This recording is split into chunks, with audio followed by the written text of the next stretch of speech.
विश्वेश्वर संहिता नवों अध्याय। महेश्वर और ब्रह्मा द्वारा विष्णु को अपने निष्कल और सकल स्वरूप का परिचय देते हुए लिंग पूजन का महत्व बताया, मतलब शिवलिंग का पूजन का महत्व बताया। नंदीकेश्वर बोले, वे दोनों ब्रह्मा और विष्णु भगवान शंकर को प्रणाम करके दोनों हाथ जोड़कर उनके दाएं बाएं भाग में चुपचाप खड़े हो गए।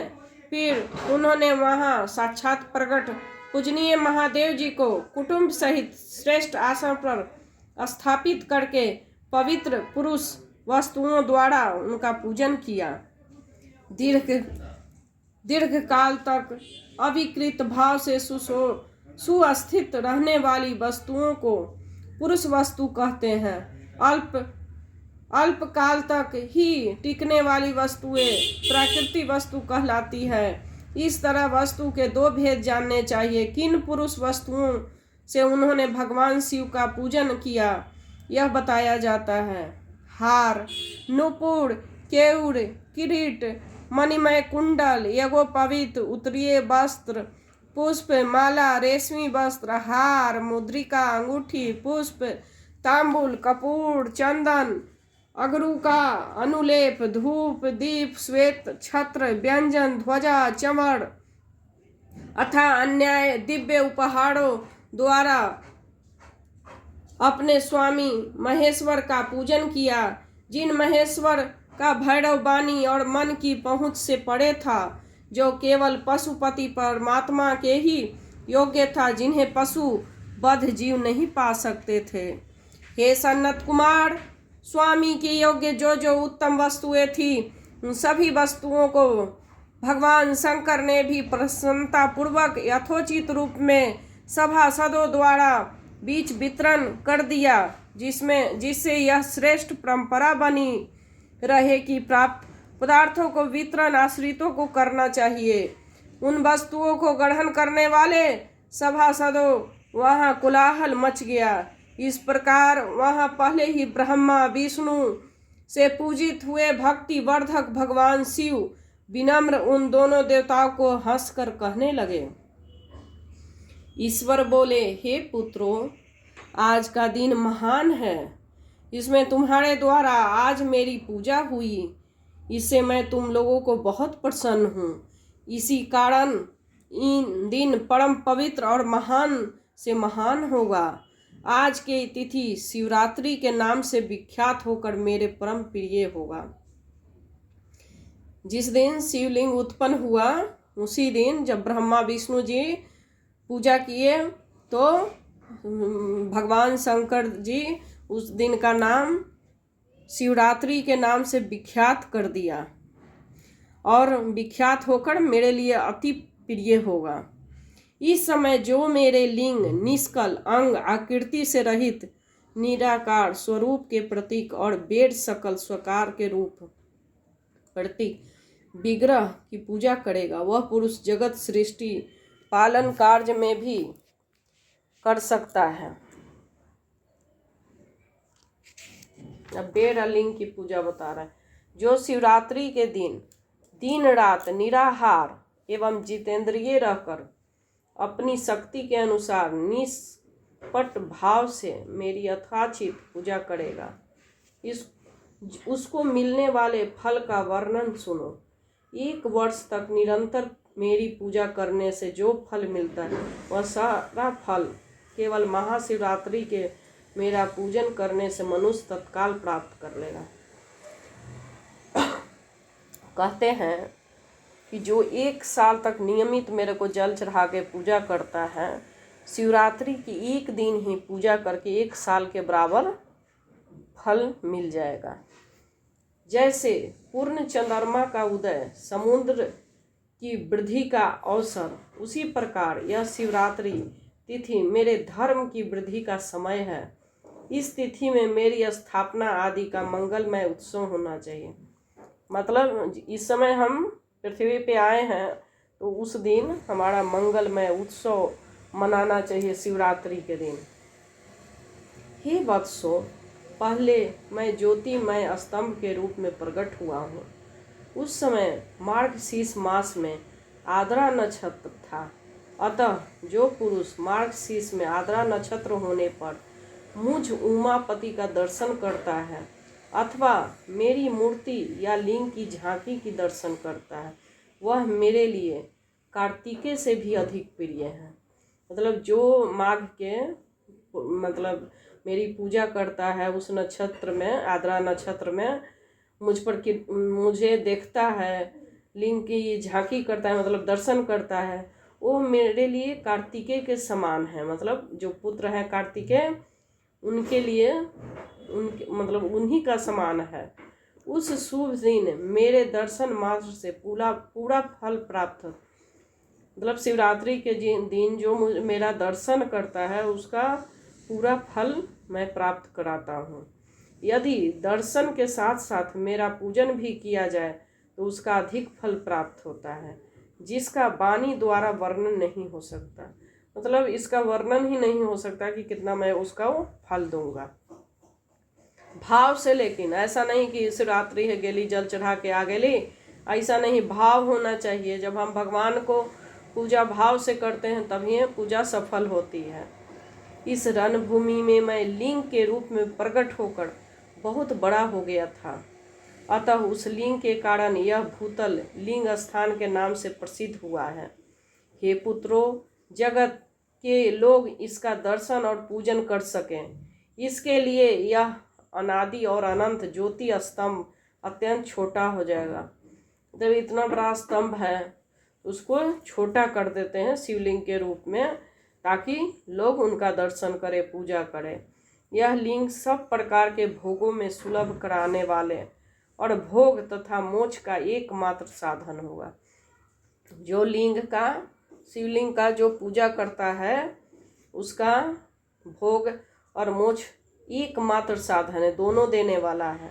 इसका दर्शन, स्पर्श तथा ध्यान प्राणियों को जन्म और मृत्यु से छुटकारा दिलाने वाला है।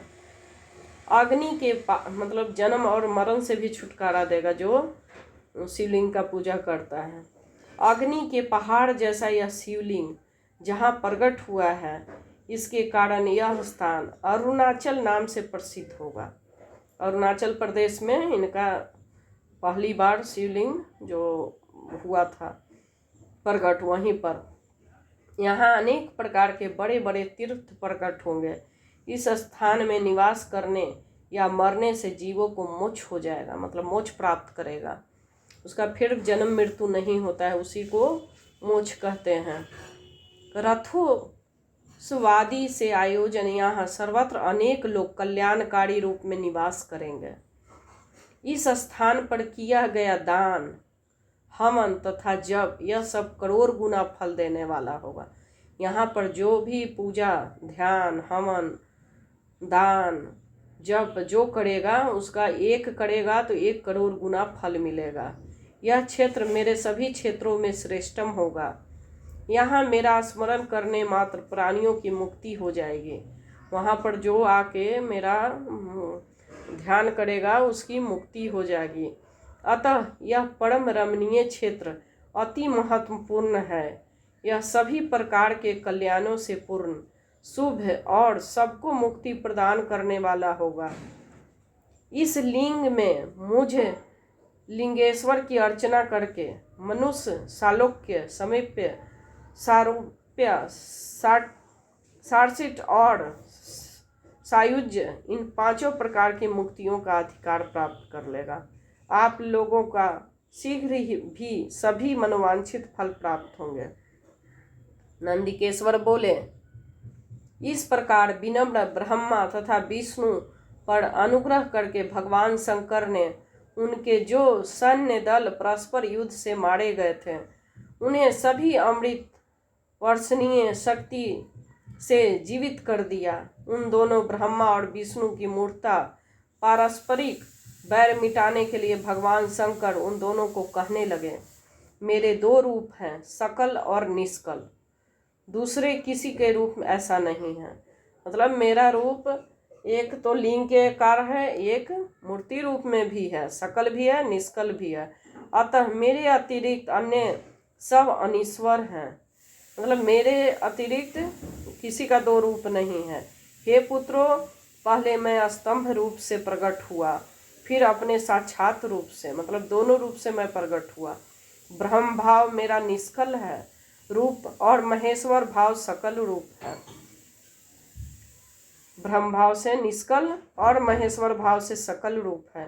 ये दोनों मेरे सिद्ध रूप हैं, मेरे अतिरिक्त किसी दूसरे के नहीं है, मतलब उनके अलावा दूसरा रूप किसी का नहीं है। इस कारण तुम दोनों अथवा अन्य किसी का भी ईश्वर तत्व कभी नहीं है। अज्ञान के कारण तुम दोनों ही यह ईश्वर तत्व का आश्चर्यजनक अभिमान उत्पन्न हो गया था। उसे दूर करने के लिए मैं इस रणभूमि से प्रकट हुआ हूँ। उस अपने अभिमान को छोड़ दो और मुझ परमेश्वर में अपनी बुद्धि स्थिर करो। मेरे अनुग्रह से भी सभी लोगों में सब कुछ प्रकाशित होता है। इस गूढ़ ब्रह्म तत्व को तुम्हारे प्रति प्रेम होने के कारण ही मैं बता रहा हूँ। मैं ही पर ब्रह्म हूँ। कल सगुण और अकल निर्गुण ये दोनों मेरे ही स्वरूप हैं, मतलब सगुण और निर्गुण भी मेरा ही स्वरूप है। मेरे स्वरूप ब्रह्म रूप होने के कारण मैं ईश्वर भी हूँ। जीवों पर अनुग्रह आदि करना मेरा कार्य है। हे ब्रह्मा और केशव, सबसे बृहंत और जगत की वृद्धि करने वाला होने के कारण मैं ही ब्रह्म हूँ। हे पुत्रों, सर्वसम रूप से स्थित और व्यापक होने से ही मैं सबका आत्मा हूँ। मैं ही सबका आत्मा हूँ। अन्य सभी जीव अनात्म रूप हैं, इसमें संदेह नहीं। सर्ग में लेकर अनुग्रह तक आत्मा या ईश्वर से भिन्न है। जो जगत संबंधी 5 कृत्य है वे सदा मेरे ही हैं। मेरे अतिरिक्त दूसरे किसी का नहीं है, क्योंकि मैं ही ईश्वर हूँ, सबका ईश्वर हूँ। पहले मेरी ब्रह्म रूप का बोध कराने के लिए निष्कल लिंग प्रकट हुआ था।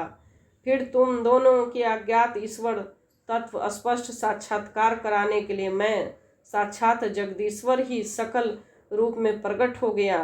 अतः मुझ में जो इस तत्व है उसे मेरा सकल रूप जानना चाहिए, तथा जो मेरा निष्कल स्तंभ है वो मेरे ब्रह्म स्वरूप का बोध कराने वाला है। हे पुत्रों, लिंग लक्षण युक्त होने के कारण यह मेरा लिंग चिन्ह है। तुम दोनों प्रतिदिन यहाँ रहकर उसका पूजन करना चाहिए।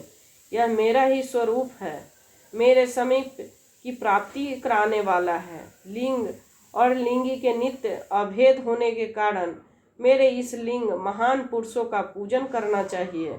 पुरुषों को भी पूजन करना चाहिए। जो महान पुरुष हैं वो मेरे लिंग का पूजन करें।